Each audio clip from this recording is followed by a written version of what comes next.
ओम शांति। तो आज ये बाबा के 26 तारीख के महावाक्य हैं। इन महावाक्यों में सार है 9 वर्ष पर नवीनता की मुबारक। आपको थोड़ा सा सरल करके बताए जा रहे हैं महावाक्य। कुछ चुनिंदा लाइंस आपको पढ़कर सुनाई जा रही हैं।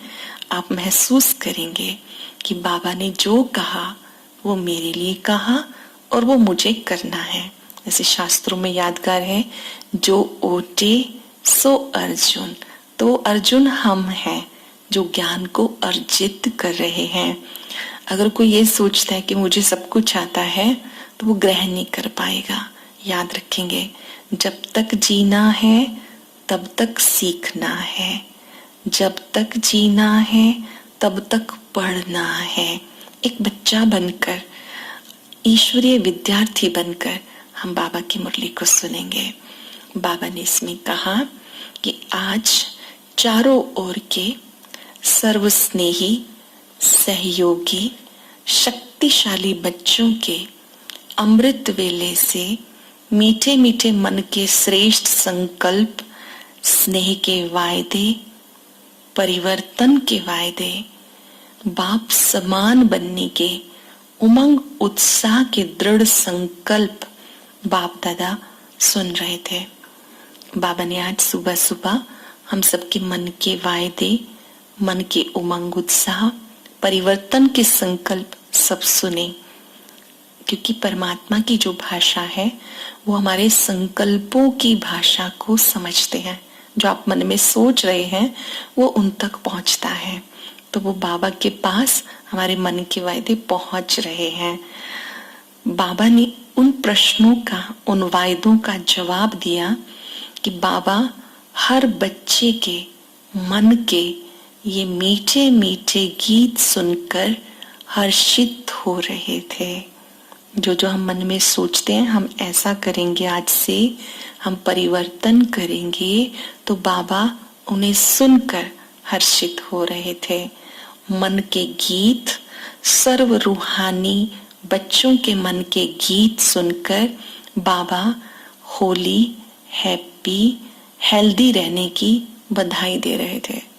बाबा सब बच्चों को बधाइयां दे रहे हैं। भगवान हम सबको बधाई दे रहे हैं कि आप सदा होली रहें, पवित्र रहें, हैप्पी रहें, खुश रहें, हेल्दी भी रहें। सदा सहयोग का हाथ परमात्म कार्य में देते हुए आगे बढ़ते चलो। बाबा सब बच्चों को वरदान दे रहे हैं कि ईश्वरीय कार्य में जब आप मदद करते हैं, सहयोग देते हैं, वो सहयोग देते हुए आप आगे बढ़ते रहो। बाप दादा सदा हर बच्चे के बुद्धि रूपी मस्तक पर वरदान का, सफलता का आशीर्वाद दे रहे हैं। फील करेंगे आप कि परमात्मा का वरद हस्त मुझ पे है। उस हाथ से बहुत शक्तियां निकल रही हैं। मस्तक से लेके पांव तक वो शक्तियां फैल रही हैं। जब हम मन में वायदा करते हैं तो बाबा आशीर्वाद का हाथ हम सब पे रखते हैं। अब समझने योग्य बात है कि परमात्मा का वरदानी हाथ किन बच्चों पे रहता है, जो सच्चे मन से दृढ़ संकल्प करते हैं, परिवर्तन का संकल्प करते हैं। तो आज बाबा का वरदानी हाथ बच्चों के सिर पे रहा। चारों ओर के बच्चे संकल्प पत्र, कार्ड, साथ साथ स्नेह के गीत गा रहे थे। वो सब बाबा के पास पहुंच रहा है। बाप दादा सभी बच्चों को बधाई के साथ साथ वायदे भी याद दिला रहे हैं। विशेष स्मृति स्वरूप का तिलक सभी बच्चों को, आज्ञाकारी बच्चों को दे रहे हैं। बाबा सभी बच्चों को बधाई का तिलक दे रहे हैं, मुबारक दे रहे हैं। सदा हर बच्चे को दिल से मुबारक जरूर देते हैं। मुबारक नवीनता की दी जाती है। आप सबके लिए सदा ही नया है। संगम युग की विशेषता है। अब जो समय चल रहा है ये संगम युग है। जैसे हम सबने सृष्टि चक्र में समझा कि पहले सतयुग था, फिर त्रेता, फिर द्वापर, फिर कलयुग। अब कलयुग जाने की ओर है, नई दुनिया आने वाली है। अब संगम युग चल रहा है। जिस समय आत्मा का मिलन परमात्मा से होता है, जिस समय परमात्मा आत्मा रूपी बैटरी को चार्ज करते हैं, ये पुरुषोत्तम संगम युग है। तो इस पुरुषोत्तम संगम युग में बाबा बच्चों को वरदान देते हैं, आपके लिए हर सेकंड नया है। संगम युग का हर कर्म उड़ती कला में जाने का आधार है। इस संगम युग में आप हर पल उड़ती कला की ओर जा रहे हो। ये बधाइयों का युग है, मौजों का युग है। इसी समय सदा मुख मीठा करते हुए, जबान मीठी करते हुए, संबंध मीठे अनुभव करते हो। अटेंशन से समझेंगे कि संगम युग में क्या क्या होता है। जो संगम युग है, इसी समय आत्मा का मिलन परमात्मा से होता है, इसलिए बाबा बधाइयों का युग कह रहे हैं। इसी समय हम अपनी जबान को मीठा बनाना सीखते हैं, अर्थात सबके साथ मीठा बोलना सीखते हैं, क्योंकि बोल से भी आपका पाप या पुण्य जरूर बनता है। बोलने से पहले भी सोचना होता है। तो बाबा की शिक्षा है, आपको मीठा बोलना है और संबंधों में भी मधुरता रखनी है। संबंधों में मधुरता रखते हैं तो कहीं झुकना पड़ता है, कहीं मोल्ड होना पड़ता है, कहीं अंडरस्टैंड करना पड़ता है। तो ये संगम युग में कार्य होता है कि हम मीठे बोल बोलना सीखते हैं, जीवन मीठा बनाना सीखते हैं, संबंध मीठा बनाना सीखते हैं। अब हम देख लें कि मेरी जबान मीठी है या नहीं, मेरे बोल कैसे हैं और संबंधों में भी मधुरता कितनी है। ये संगम युग मुख मीठा करने का युग है, बधाइयां पाने का युग है। तो आज बाप दादा सभी को मुबारक देते हैं।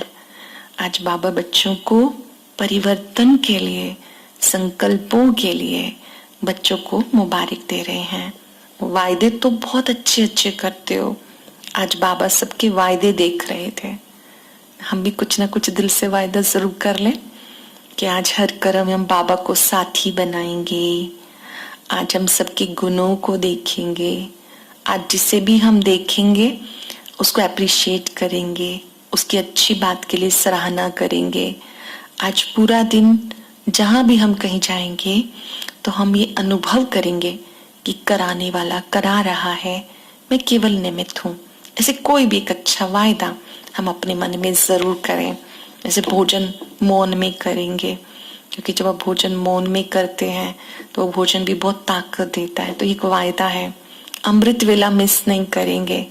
आप सब बाबा के नए नए बच्चे हैं, पर आपको एक सीक्रेट बताते हैं कि बाबा सुबह के समय में हमें वरदान देने आते हैं, खुद खुदा शक्तियां देने आते हैं, मिलने आते हैं। वो प्रभु मिलन की वेला है।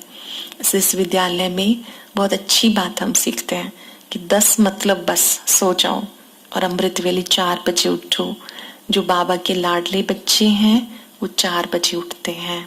जो 5 बजे उठते हैं वो योगी होते हैं। जो 6 बजे उठते हैं वो भोगी होते हैं। जो 7 बजे उठते हैं वो रोगी होते हैं। और जो 8 बजे उठते हैं उनका तो इस लिस्ट में नाम ही नहीं है। तो हम चेक कर लेंगे कि मैं कहाँ स्टैंड करता हूँ। देखिए, रात को जल्दी सोएंगे तो जल्दी उठ सकते हैं। तो हम ये वायदा करें बाबा से कि हम अमृत वेले आपसे जरूर मिलेंगे। 4 से लेके 4:45 बजे तक का समय बहुत अच्छा समय है। अगर किसी कारणवश हम लेट भी हो गए, उठते ही पहले 10-15 मिनट महाज्योति पर, बाबा पर एकाग्र हो जाएं, क्योंकि उठते ही जब आप याद करते हैं तो पूरा दिन आपका बहुत अच्छा होता है। ऐसे तो बीच बीच में भी करना है, लेकिन सुबह के समय को वरदान है। तो अगर कभी देरी भी हो जाए तो भी हमें उठते ही मुलाकात बाबा से जरूर करनी है। तो हम ये भी वायदा कर सकते हैं कि अमृत वेले हम बाबा से जरूर मिलेंगे। ध्यान रहे कि अमृत वेले बाबा से मिलने के लिए रात्रि वेला अच्छा होना बहुत जरूरी है। रात को जल्दी सो जाना, फिर सुबह उठना। रात को बहुत जल्दी अपने मन को समेट लेंगे, चारों तरफ से, यहाँ तक कि मोबाइल से, न्यूज से, सब तरफ से अपने मन बुद्धि को हटाकर बाबा को याद करके सोएंगे। सोने से पहले कम से कम 10 मिनट पूरे डे को देखें कि आज का दिन मेरा कैसा रहा, और जो कुछ हुआ, अच्छा हुआ, बुरा हुआ, कोई पाठ सीखने वाला, हमने पाठ सीखा, सब बाबा को बता के सो। उससे क्या होगा, अगर आप हल्के होकर सोएंगे, मुस्कुराते हुए सोएंगे, तो आप मुस्कुराते हुए उठेंगे। अगर आप रात को कोई बोझ मन में लेके सोएंगे तो सुबह आंख नहीं खुलेगी। नहीं तो जब आप उठेंगे आपको लगेगा बहुत टायर्ड है, नींद और आ रही है। लेकिन टाइम पे सोने पर 10 से 4 बजे तक की जो नींद है वो बहुत अच्छी है हेल्थ के लिए। तो ये वायदा भी हम कर सकते हैं। आपने अपनी क्षमता के अनुसार वायदा करना है, किसी भी तरह से हमें कोई हट नहीं करना, जो करना है वो खुशी से करना है। जैसे किसी को लगता है कि मेरे मुख से अब शब्द निकल जाते हैं, अब ये प्रतिज्ञा आपके लिए भी अच्छी है और दूसरे तो आपको बहुत दुआएं देंगे, बहुत ज्यादा, क्योंकि बोल का बहुत इफेक्ट होता है। आप किसी को क्या बोलते हैं, आपके शब्दों से किसी को राहत में मिल सकती है। आपके शब्द किसी के दिल को सुकून भी दे सकते हैं, आपके शब्दों से किसी को दुख भी पहुंचता होगा। तो हमें ये देखना है कि मेरे बोल कैसे हैं। आपके बोल से इतिहास भी बन सकता है, महाभारत भी बन सकता है। आप क्या बनाना चाहते हैं वो आपके ऊपर है। देखिए, बहुत बोलना मुश्किल नहीं होता, चुप रह जाना वो भी मुश्किल नहीं होता। मुश्किल है संयमित बोल। आपके बोल एक अच्छी साधना वाले बोल होने चाहिए। आप जब बोले तो वो शब्द किसी के दिल को सुकून दे, सुख दे, आनंद दे, किसी का दुख हरने वाले वो बोल हों, बोझ हरने वाले वो बोल हों। तो हम ये भी वायदा कर सकते हैं। अब आपको कौन सा पसंद है वो आपने मन में करना है और उसको फिर पूरा करना है। और जब पूरा हो जाए तो अपने बाबा को पत्र लिखना है। अब हमारे वायदों पर बाबा हमें क्या सुना रहे हैं वो हम ध्यान से सुनेंगे।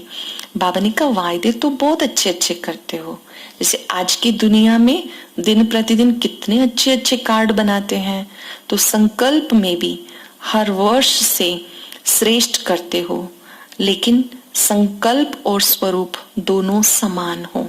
जो आपने सोचा अच्छा वो आपके जीवन में भी हो, ये महानता है। इस महानता में जो ओटे सो अर्जुन, वो कौन बनेगा? समझते हैं ना हम क्या बनेंगे। दूसरे अर्जुन बनते हैं या भीम बनते हैं उसको नहीं देखना है, बस मुझे अपने आप को देखना है और मुझे अर्जुन बनना है। मुझे अर्जुन बनकर पहले अपने आप को बदलना है। अर्जुन की विशेषता सदा बिंदी में स्मृति स्वरूप बन विजयी बनना। ऐसे बने हो, चेक करो मेरा हर संकल्प कैसा है, हर बोल कैसा है, हर कर्म कैसा है। सब में बाबा ने कहा नवीनता लाओ। सोचने में भी नवीनता, बोलने में भी नवीनता, कर्म में भी नवीनता। सोच में नवीनता कि सबका भला हो, कल्याण हो, कोई कैसा भी है पर हमारे मन के अंदर जरा भी कलुषित भावना ना हो। बोल में भी नवीनता हो, कोई आपको कैसा भी बोले आपको अच्छा बोलना है, आपको वरदानी बोल बोलने हैं। ज्यादा अच्छा हम ना भी बोल सकें, ये तो कह ही सकते हैं कि आपका कल्याण हो, बाबा आपको सद्बुद्धि दे, अच्छे से अच्छे बोल बोले। कर्म में भी नवीनता हो, कोई भी कर्म मैंपन से ना करे, बल्कि बाबा मेरे साथ है, वो मुझसे अच्छे कर्म करा रहे हैं। बुरे कर्मों में अटेंशन देना कि हमें बाबा को भूल नहीं जाना, तो ये नवीनता लाएंगे संकल्प में, बोल में और कर्म में।